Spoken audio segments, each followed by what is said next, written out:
ఇప్పుడు మీకు ఒక సినిమా స్టోరీ చెప్తాను. మీకు లొకేషన్ ఎక్కడ అంటే ఫ్రాన్స్ రాజధాని ప్యారిస్. సో ఇక్కడ ఒక హై లెవెల్ మీటింగ్.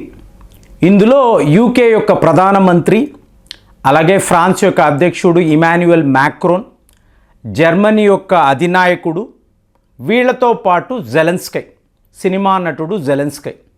సో వీళ్ళు కూర్చొని ఉన్నారు.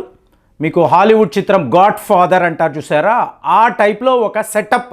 సో ఇప్పుడు ఇమాన్యుయల్ మ్యాక్రోన్ గారు అడుగుతున్నారు, ఇది ఏంట్రా బాబు, ఈ అమెరికా రష్యా వాళ్ళు కలిసిపోయారు, ఈ డొనాల్డ్ ట్రంప్, వ్లాదిమిర్ పుతిన్ అతిపెద్ద విలన్లు.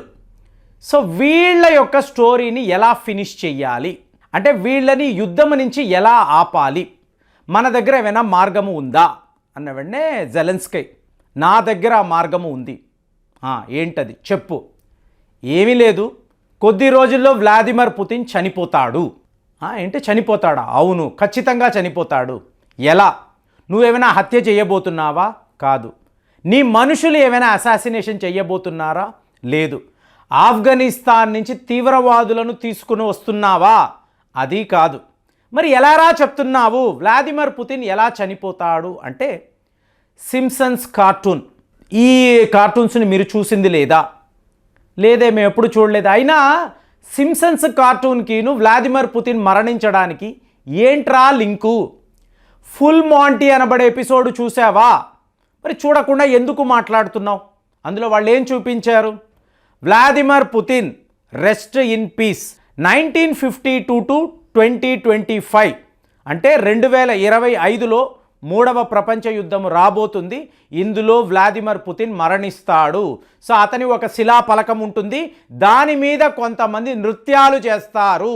రెస్ట్ ఇన్ పీస్ పుతిన్ అని చెప్పి రాసి ఉంది కదా, ఆ ఎపిసోడ్లో వాళ్ళు చూపించారు కదా. దీనిని మీరు చూడలేదా? దీని అర్థము ఏమిటి? వ్లాదిమిర్ పుతిన్ త్వరలోనే మరణించబోతున్నాడు. అంటే జెలెన్స్కై ఒక నటుడు కదండి. సో చెప్పే డైలాగులు చాలా ఎక్స్ప్రెషన్స్తో సినిమాలో చూపించిందంతా నిజంగా జరుగుతుంది అన్నట్టుగా ఒక పిక్చర్ ఇస్తాడు. సో ఇంతలో యూకే యొక్క ప్రధానమంత్రి, అదేంటి వ్లాదిమిర్ పుతిన్ భారత్ వెళ్ళబోతున్నారని చెప్పి వార్తలు వచ్చాయి కదా, నిన్న విన్నాను కదా, మీకు రష్యా యొక్క ఫారిన్ మినిస్టర్ సెర్గే లావ్రోవ్ చెప్తున్నారు కదా అంటే, అవునవును, ఈయన ఖచ్చితంగా భారత్ వెళతాడు. ఎందుకు వెళతాడో తెలుసా? హిమాలయాలకు వెళతాడు. అక్కడ కొన్ని శక్తివంతమైన మూలికలు ఉంటాయి, హోలీ గ్రిల్ అంటారు. సో దీనిని నీటిలో కలిపి మీకు వ్లాదిమిర్ పుతిన్ తాగగలిగితే ఈయన చిరంజీవిగా మారిపోతాడు. ఎవరు? ఈ సినిమా యాక్టర్ చిరంజీవి. అంటే అబేబే అతను కాదు, శాశ్వతంగా ఉండిపోతాడు అని చెప్పి జెలెన్స్కై ఒక అద్భుతమైన స్టోరీ, స్క్రీన్ ప్లే, దీనికి తనే డైరెక్టర్ అన్నట్టుగా మాట్లాడుతున్నాడు. సో ఇప్పుడు వ్లాదిమిర్ పుతిన్ భారత్కి రాబోతున్నారు అన్నప్పుడు దీనికి ఎన్నో కారణాలు ఉన్నాయి. ఇప్పుడు మీరు చూసారనుకోండి, 2000 నుంచి భారత్ రష్యా మధ్య ఒక సబ్మిట్ ఉందండి, కంటిన్యూస్గా ఇది ఉంది. లాస్ట్గా 2021లో పుతిన్ గారు భారత్ రావడము, ఒకే ఒక రోజు పర్యటన, తర్వాత ఈయన రష్యా వెళ్ళిపోయారు. తరువాత యుద్ధం స్టార్ట్ అయింది, ఇవాళ వరకు రాలేకపోయారు. మోదీ గారే ఇంకొక 2-3 సార్లు రష్యా వెళ్ళడం, అంటే తన థర్డ్ టర్మ్లో ఫస్ట్ ట్రిప్ ఎక్కడ? రష్యాకే వెళ్ళారు. పుతిన్ గారినే ఈయన కలిశారు. అప్పట్లో ఇది చాలా పెద్ద కాంట్రవర్సీ అయింది, కానీ మా ఆప్త మిత్రుడు, మా క్లోజెస్ట్ ఎయిలీ అని చెప్పి మనం ఈ ప్లాన్ చేసాం. సో మీకు సెర్గే లావ్రోవ్ ఏమన్నారు? ఇట్ ఈజ్ అవర్ టర్న్, అంటే మేము రావాలి. సో ఈ విషయంగా పుతిన్ గారికి ఒక ఇన్విటేషన్ ఇవ్వడం జరిగింది, ఆయన కూడా ఒప్పుకున్నాడు. 2025లో పుతిన్ గారు భారత్ వస్తారు. సో ఇప్పుడు ఈ వార్త మీకు యూరోప్లో ఎంత పెద్ద ఒక దుమారాన్ని రేపుతుంది అంటే, ఈ భారత్ యూరోప్ యూనియన్తో ఏమో ఫ్రీ ట్రేడ్ అగ్రిమెంట్ అంటున్నారు. సో మన వ్యాపారము ఆల్మోస్ట్ 100 బిలియన్ అమెరికన్ డాలర్స్ దాటిపోవాలి అని చెప్తున్నారు. అట్ ది సేమ్ టైం మన బద్ధ శత్రువు పుతిన్కి ఇలాంటి ఒక ఇన్విటేషన్ ఇవ్వడం ఏంటి? పుతిన్ గారు భారత్ వెళ్ళడం ఏమిటి? మళ్ళీ వాళ్ళతోనూ ఒక వ్యాపార ఒప్పందం. ఇక్కడ కూడా టార్గెట్ ఎంత? 100 బిలియన్ అమెరికన్ డాలర్స్ 2030 లోపల.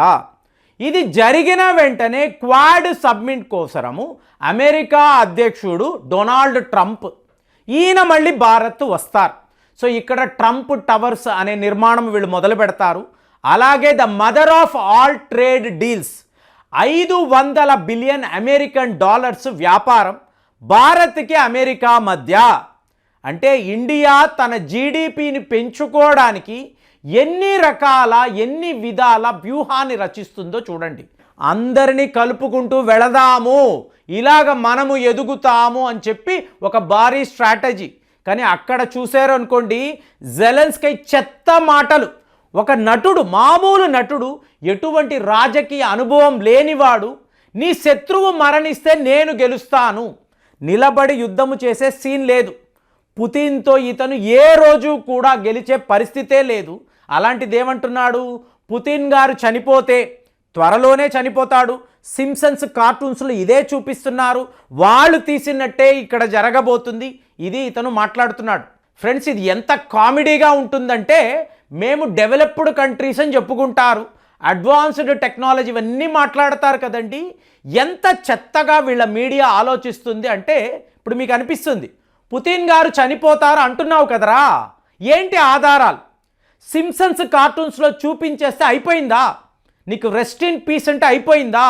ఎలా చెప్తున్నావు అంటే మీడియా వాళ్ళు వస్తారు. సో వాళ్ళది ఎలా ఉంటుందంటే, పుతిన్ గారు ఇలా కూర్చొని ఉంటారు, మాట్లాడుతూ ఉంటారు, ఆయన ఇలా టేబుల్ని పట్టుకుంటాడు. చూసారా ఆయన టేబుల్ని పట్టుకుంటున్నాడు అంటే ఏంటి? బలహీన పడిపోయాడు, బలము లేదు కాబట్టే టేబుల్ని పట్టుకున్నాడని ఒకడు రాస్తాడు.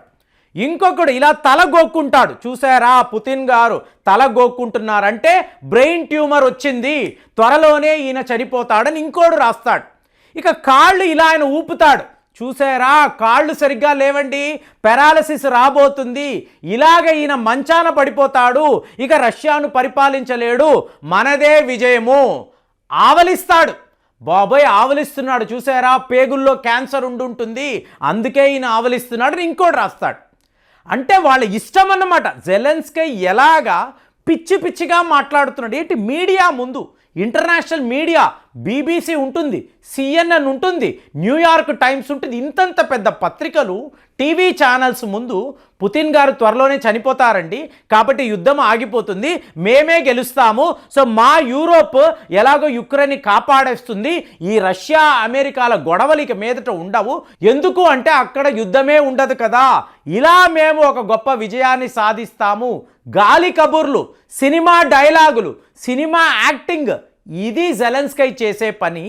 ఈ స్థాయి వ్యక్తి యుక్రెయిన్ అధ్యక్షుడు ఏంటి, ఇతను ఏకంగా రష్యాతో యుద్ధము చేయడం ఏంటి, ఇక్కడ ప్యారిసులో ఇమాన్యుయల్ మ్యాక్రోన్ లాంటి ఒక నాయకుడు ఇతన్ని కూర్చోబెట్టుకొని ఈ రష్యా అమెరికా అనబడే దేశాలను ఎలా ఆపాలి, యుక్రెయిన్ ఎలా కాపాడాలి కాదు, యుక్రెయిన్ ఎలా పంచుకోవాలి, నా వాటా ఎంత నీ వాటా ఎంత, ఇది వీళ్ళ డిస్కషన్. ఇందులో సింప్సన్స్ కార్టూన్స్లో వచ్చిన ఒక సన్నివేశం, అంటే అందులో ఏం వచ్చినా కూడా జరిగిపోతుంది అంటారు కదా. సో థర్డ్ వరల్డ్ వార్ అంటున్నారు, ఇందులో రష్యా చాలా పెద్ద యుద్ధము చేస్తుంది, మళ్ళీ సోవియత్ యూనియన్ అనే దాన్ని చూడాలని పుతిన్ ఒక బీభత్సమైన యుద్ధము చేస్తారు, ఆ యుద్ధంలో ఈయన మరణిస్తారు, ఇన్ని వీళ్ళు మాట్లాడుతున్నారు. మరి ఇలాగా స్టోరీ స్క్రీన్ ప్లే డైరెక్షన్ అని ప్యారిస్ వెళ్ళి జెలెన్స్కీ మాట్లాడుతున్న మాటలను అసలు మీరు ఎలా చూస్తున్నారు? ఎంత చీప్ పాలిటిక్స్ అంటే నిలబడి యుద్ధము చేసే ధైర్యం లేదు, కానీ ఇలాంటి పిచ్చి కూతలంతా కూడా జెలెన్స్కీ కూస్తూ ఉంటే దీన్ని మనము ఎలా చూడాలి?